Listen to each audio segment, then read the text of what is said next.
అందరికీ నమస్కారాలు.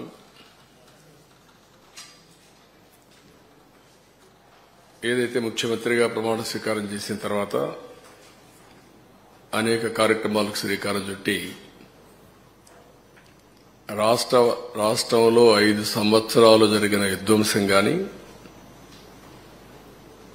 ఇంకొక పక్కన ఏ విధంగా రాష్ట్రం నష్టపోయింది అనే విషయాలు కూడా కూలంకుషంగా చర్చ జరగాల్సిన అవసరం ఉంది. ప్రజలైతే ఏకపక్షంగా ఎన్నికలు నడిపించారు. తెలుగుదేశం పార్టీ పెట్టిన తర్వాత ఇది ఒక హిస్టారికల్ ఎలక్షన్. ఆల్ ఇండియా లెవెల్లో కూడా ఇటీవల సీట్లు గెలవచ్చేమో గాని ఇంత పెద్ద విక్టరీ ఎక్కడా రాలేదు. ప్రజల్లో ఈ మార్పుకు కారణమేంటని అన్వేషిస్తే ఒక పక్క జరిగిన నష్టాన్ని గుర్తించారు, ఇంకొక పక్క ఇన్ని రోజులు ఏ విధంగా అణగదొక్కారో అవన్నీ కూడా భరించి ఒక ఫ్రస్ట్రేషన్ లో ముందుకు వచ్చే పరిస్థితికి వచ్చారు. ఈరోజు మీరు ఇక్కడున్నారు మీడియా, మనం 4th ఎస్టేట్ అని పిలుస్తాం. మొన్నటి వరకు అందరూ మిమ్మల్ని చూసి భయపడ్డారు గాని మొట్టమొదటిసారిగా మీరు కూడా భయపడే పరిపాలన సాగింది. కనీసం ఫ్రీగా చెప్పుకోలేని పరిస్థితికి వచ్చేశారు మీరు. ఇంకా రాజకీయ పార్టీలైతే లెక్కలేనితనం వచ్చింది. ఇంకా అసెంబ్లీ నామమాత్రం అయిపోయింది.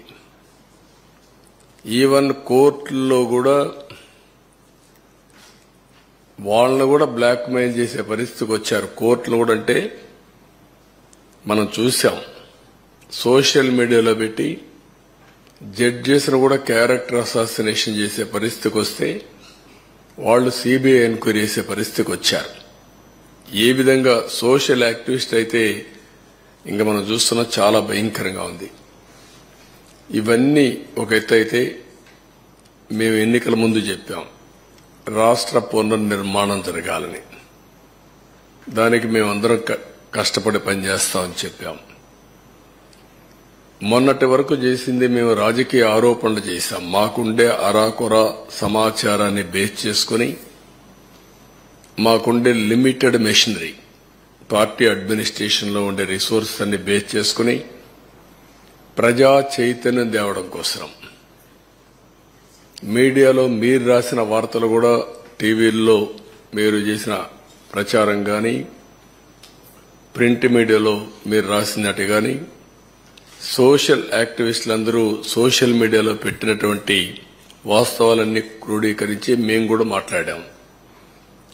అవన్నీ ఈరోజు ప్రభుత్వానికి వచ్చిన తర్వాత రెండు కూడా టాలీ చేసుకుని, ఇంకా మిస్సింగ్ లింక్స్ ఉంటే అవన్నీ కూడా ఎస్టాబ్లిష్ చేసి వాస్తవ పరిస్థితుల్ని ప్రజలకు తెలియజేసి వాళ్ళ సజెషన్స్ కూడా తీసుకొని, మేధావులు ఉన్నారు, లేకపోతే ఇంకొకరు ఉన్నారు, మీడియా ఉంది, ప్రజలున్నారు, స్టేక్ హోల్డర్స్ ఉన్నారు, అందరి సజెషన్స్ కూడా తీసుకుని ఏ విధంగా మనం ముందుకు పోవాలి, ముందు ఎంత డ్యామేజ్ జరిగింది రాష్ట్రానికి,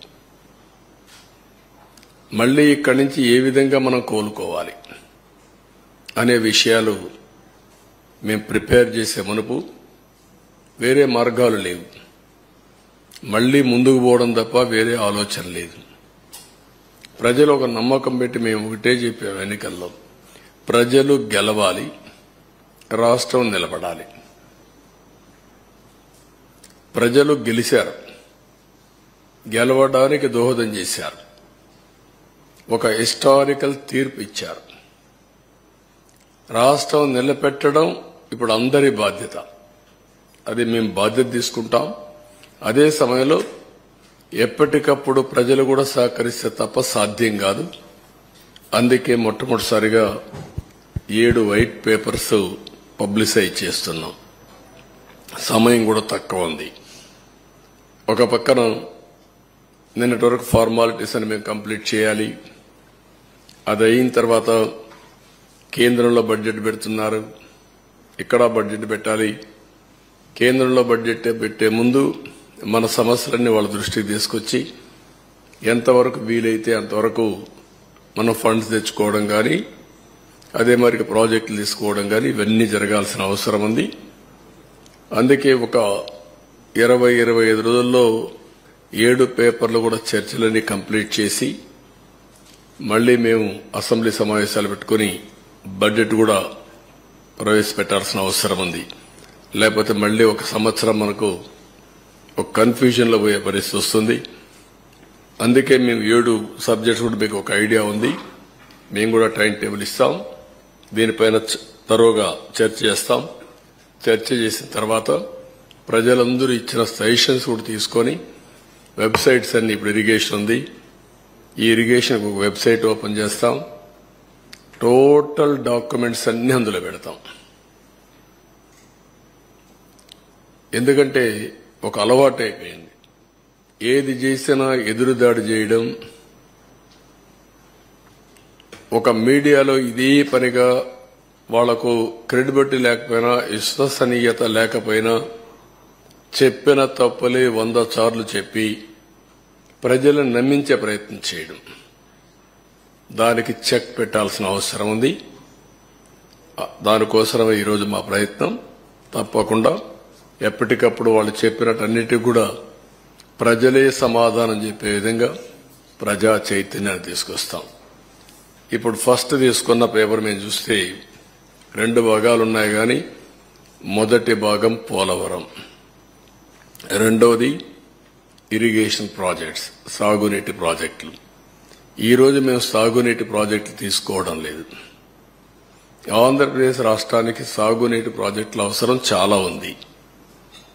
ఆ రోజు తెలుగుదేశం పార్టీ టైంలో 64,000 కోట్ల రూపాయలు, 67,000 కోట్ల రూపాయలు 5 సంవత్సరాల్లో ఇరిగేషన్ పైన ఖర్చు పెట్టాం.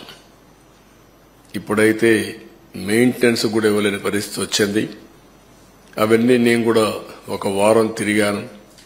రాష్ట్రంలో ప్రజా చైతన్యం తీసుకొచ్చాను. ఆ విషయాలు మళ్లీ నేను మాట్లాడతాను. ఈ రోజు ప్రధానంగా పోలవరం ప్రాజెక్టు గురించి మనం టేకప్ చేస్తున్నాం.